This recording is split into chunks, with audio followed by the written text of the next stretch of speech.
Now we'll be seeing the gyri and sulci on the superolateral surface of the cerebrum. As you see here, this is the central sulcus. This is the central sulcus, and parallel to that, in front of that, precentral sulcus. Between these two, this will be the precentral gyrus, which is the main motor area. And this is the postcentral sulcus, and this is the postcentral gyrus, which is the main sensory area number 312, and here it is area number 4. Then, as you see, this is the superior frontal sulcus, and this will be the inferior frontal sulcus, and you can see this is the superior frontal gyrus, this is the middle frontal gyrus, and this is the inferior frontal gyrus. On posterior part of the middle frontal gyrus, there will be frontal eye field, area number 8, and all the posterior parts of the superior, middle, and inferior frontal gyrus, there will be premotor area number 6.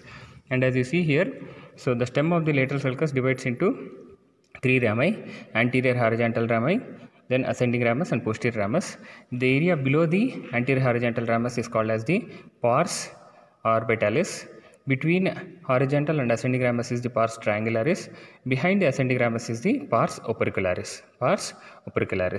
And these parts which enclose the insula, so we call them as opercula. So this will be the frontal operculum, this will be the fronto-parietal operculum, this will be the temporal operculum. These opercula are just the areas of the cerebral hemisphere which are enclosing the insula, and they have nothing to do with the gyri sulci or the functional areas mentioning. It is only just opercula which are enclosing the insula. So now coming back to the gyri and sulci. So as you see here, this will be the intraparietal sulcus, this will be the superior parietal lobule, and this will be the inferior parietal lobule. Inferior parietal lobule and superior parietal lobule. Superior parietal lobule, area number 5 and 7, sensory association area. So if this area is affected, it leads to astereognosia. So stereognosis is identification of any object without seeing it, just by feeling it. So this area, if it is damaged, it leads to astereognosia. And you can see here, this pars triangularis and pars opercularis, both are 44 and 45, and these are Broca's area, motor speech area.